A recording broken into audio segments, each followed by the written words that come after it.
this. We've got a little special today. We're at the Huntsville Madison County Veterans Memorial, and it's a huge memorial site set up to all the veterans of Madison County and all of the fallen soldiers and the ones who served for us, the veterans. So coming up on July 4th, I thought it would be nice to visit this memorial and think about our comrades in arms and our friends that have served the military and the ones who have passed away, and kind of look at the memorial here. You want to? We do, and guys, we really hope you enjoy. All right, right here, we have the statue where it says, "I will never leave a fallen comrade behind." Okay? Look at that. Go around this side. And you can see them dragging the soldier right there that's wounded. Oh, the artist was amazing on. I mean, look at the intensity in their faces. These men are under fire, and they're trying to save their buddy. Right. That looks like a woman here. We got a woman and a man. And you can see they're really trying to hurry and save him. That's a really good statue. That is. And that's true how the military is. We do not leave comrades behind, wounded comrades. Well, here, let's take a time. It says here, this pool and statue remind us of the human sacrifice paid for freedom. The flowing water represents the blood spilled by the millions of our servicemen and women. The statue depicts the willingness to sacrifice self for country and save a fallen. The 3 Madison County veterans who modeled for these statues are Sergeant Everett L. Carter, Sr., an airborne infantryman who fought in Vietnam in the 1960s, Sergeant Hubble Haling, who was severely wounded serving in Iraq, and Sergeant Jessica Newley Carter, who was also wounded in Iraq. Oh, thank you. So that is really good. Thank you. Thank you, guys. I mean, you did a great pose. Yeah. I love it. Yeah, that was great. But the flowing water represents the blood spilt. Look at this water. Look at this water. And if you think about the water representing the blood being spilled, that's intense. That's an intense feeling. That's what I was thinking. Let's go to this one, and then we'll do because we're going to have to head back that way for the rest of it. So we'll do this part. All right, yeah, we'll go over here and get this one. And then, look, it starts on this side with the Revolutionary War. Okay, good. Then we're on the right side. Uh-oh. It says, you okay there, Grace? It says, "I will never accept defeat." Here, I'll hold you. Look at this. It says, "I will never accept defeat." Let me take a picture of that. Okay, and I'll read this right here. Yeah, let's see what that one says. The pool and statue remind us of the extraordinary courage of frontline soldiers in the heat of battle.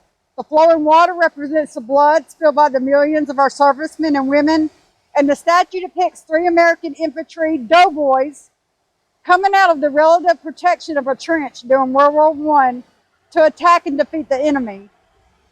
This took great courage indeed. The 3 Madison County veterans modeled for these statues are Sergeant First Class Chad Perry, Army Reserve, who served in combat in Afghanistan, Majors Jeff Owen and Russell M. Spry, who both served in combat in Iraq with the National Guard. Wow. So these were all, and thank you, what gentlemen. I love about this? These were all real people that they modeled these characters after. That's amazing. See that? It says courage, sacrifice, and beauty. Well, here, let's take history in order. All right, let's do it. You start. Go ahead.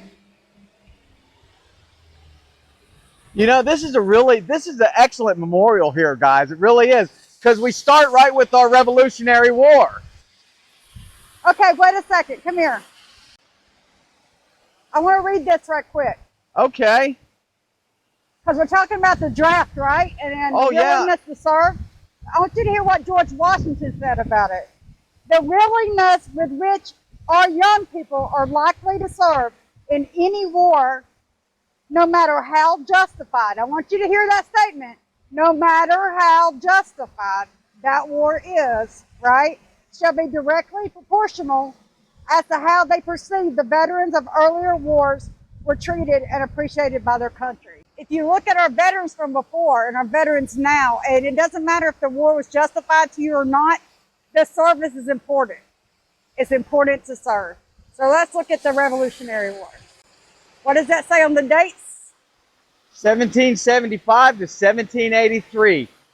And again, in an upcoming War Stories episode, hopefully dropping Friday after this one, it says their casualties were 10,623. Have to remember, in those days, a lot of people were not able to really do record keeping. We didn't have the amazing technology that we have today. Right. So if you're saying 10,000, I'm willing to bet you it's probably more than that, twice that number at least. Right. Let's look at this one. World War I. But this whole thing, it follows. They're 1760, 1770. Yes. Then we come up 1780. There was a lot of thought put into this. Yes. A lot of history. Look at this. This is the World War I statistics. I'll take a picture of that and throw it up. It's too much to read. But it says courage, sacrifice, and duty. Okay? Then we go up to the quasi-war with France. Oh, that's another one that we could probably cover too. Right. I really didn't think about that. And the Barbary Wars. I love the timeline. Yeah, the Barbary Wars. I mean, this is stuff, you know, I really didn't even think about when we're coming up with new ideas. We are now in the midst of war. Not for conquest, not for vengeance, but for a world in which this nation and all this nation represents will be safe for our children. We are going to win the war, and we are going to win the peace that follows. Yeah. Franklin Roosevelt. I should have been a politician, but we'll leave that to the politicians. Okay. Seeing the dates come up, we got the Korean War.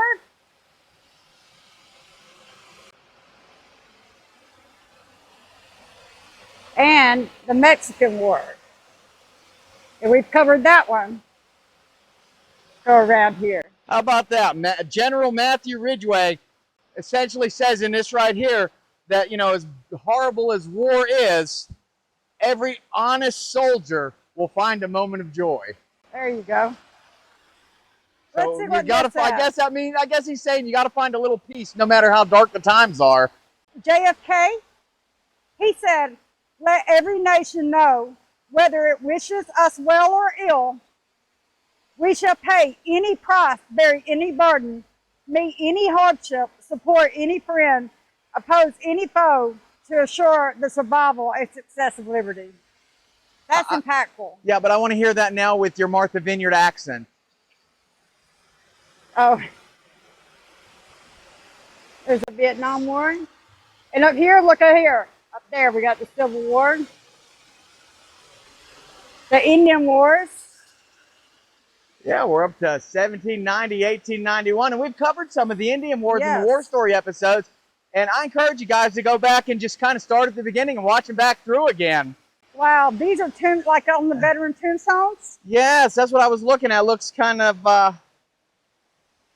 almost like, you know, we've covered veteran graveyards before in their tombstones. Look at that. And those soapstones, yeah. Yeah, look at the water running between them. Defender's Fountain is what they call this. I really like that. Yes. Now we're going to go up here and read. These are the Medal of Honor recipients. I'm going to throw these pictures up.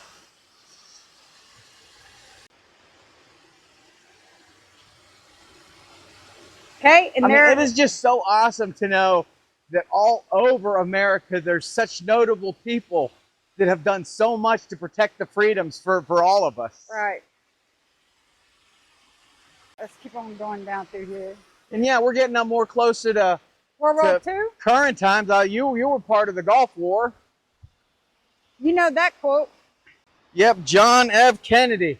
Ask not what your country can do for you, but what you can do for your country. Right? That sounded just like them. And there, up there we have the Korean War. Freedom, necessities, readiness for war. We talked about that. That's where your planning for war and mobilization comes in, the rationing. That's the Vietnam War up there. Berlin, Cuba, Laos.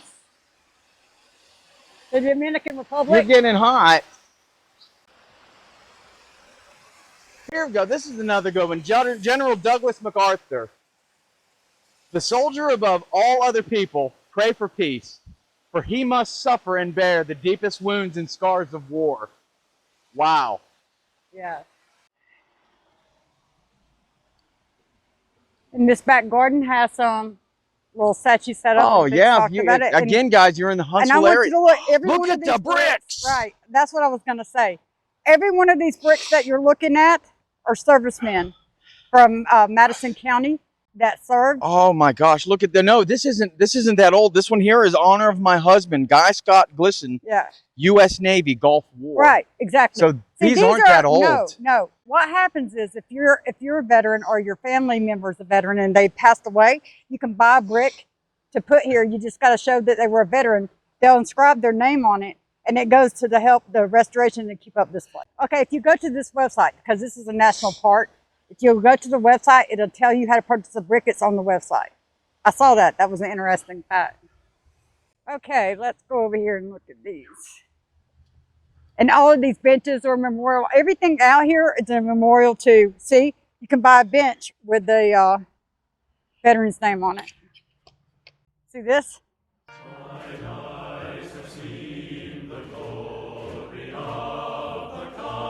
Okay, this is your wounded warrior combat medic statue. I like what that says. Land of the free because of the brave. Exactly. Because you go and fight. Because you go and serve.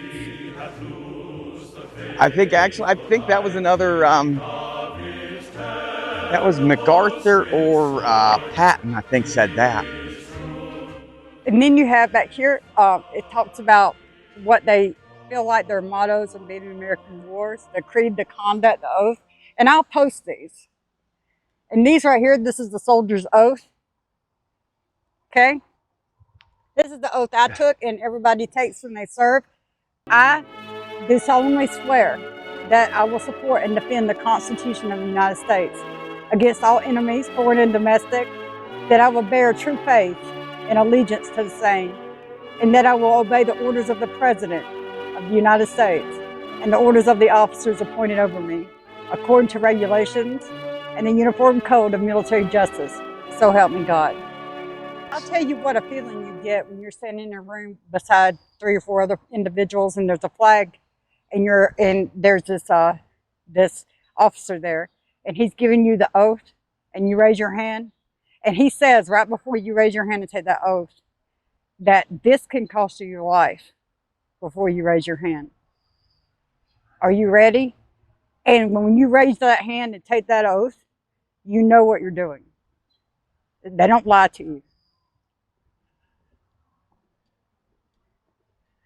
It's an intense Well, you know, feeling. I've never had to take that oath, but I live by it. Right. As an American citizen, It really I live by that. is a belief, isn't it? It's a principle It in the way is. you live. More than a statement.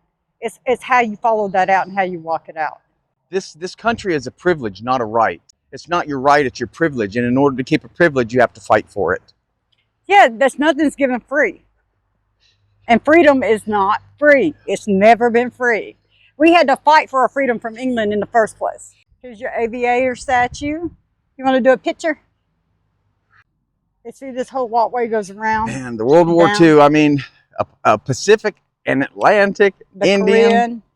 I mean, all the oceans were theaters at those. See, they have dedications to each and every one of them. I love this. This is nice. It really is nice. Here's a tribute to the families and relatives of the soldiers that have fallen and haven't. Let's go around this side and see. Of the veterans. Oh, that's beautiful. That's what you're fighting for. Homeland, family, patriot, sacrifice. I see.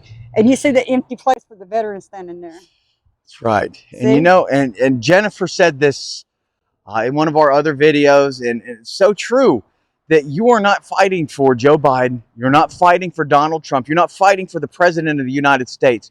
You're fighting for the people whose freedoms you want to protect. Your mom, your dad, your children. That's who you're fighting for anytime you're in the military.